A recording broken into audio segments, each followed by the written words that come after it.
Gary Wilkinson helped the Aggies to a 54-16 record, including 30-5 as a senior. And the 2 years here, they won back-to-back Western Athletic Conference titles when he was at Utah State. He was named an AP Honorable Mention All-American as a senior in 2009. In 2 years, he scored 1,065 points, shot 58.2% from the floor, and 82.1% from the free throw line. Gary played professionally for 6 years in Greece, South Korea, New Zealand, Estonia, and Puerto Rico.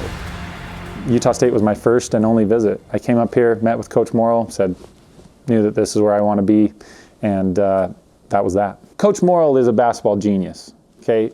Gary Wilkinson is a basketball novice at this point, and still is. So to come up here and with his defensive, offensive schemes, shell drills, I was lost. By the time the first game rolled around, we were playing EA Sports as an exhibition game. Coach Morrill was sitting there talking to the starters, and there was 4 starters sitting on the bench, and he stops his conversation. He's like, "Where's Wilkinson?"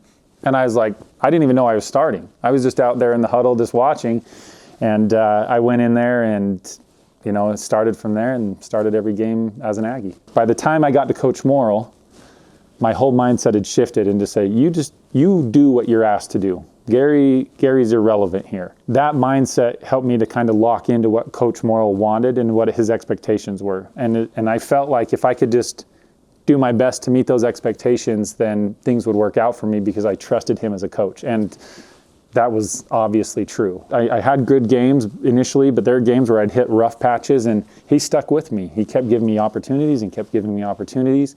And through those opportunities, I started to get a lot more confidence in terms of my abilities within the league and within his structure. It was so fun to play as an Aggie. I mean, the spectrum and playing with guys like Ty and Newbie and JC, it was just Coach Morrill and his coaching staff put together a team that was just fun to be a part of. When I got up here, JC was his senior year.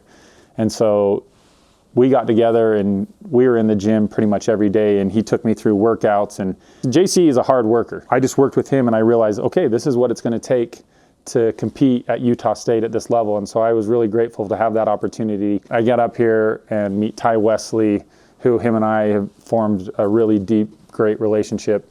Tyler Newbold, who's probably one of the unsung heroes of Aggie athletics. He was probably my favorite, or one of the top 2 favorite teammates of all time, just because of his selflessness, his dedication to the team, and he was just so fun to play with. He's such an intelligent basketball player. They are all just my brothers, and we had a blast playing basketball. My junior year, we had taken a couple games skid, and so we had to beat Boise at Boise to even be in the running to win the regular season WAC title. We got in the locker room before the game, and I remember Coach Morrill just saying, "We're going to win this game."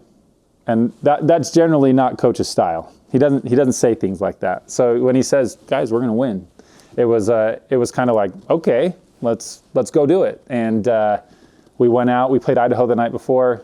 Beat Boise on their home court. That was a memorable game. That put us in a position to win our first regular season Western Athletic Conference Championship. My senior year, when we won the Western Athletic Conference Tournament in Nevada, was probably one of the most memorable games of my life. Coach used to always say during the course of the year, he said, "Look, this is my team until about February and March. Then I've said everything that I can say. I've taught you everything I can teach you. It becomes your team."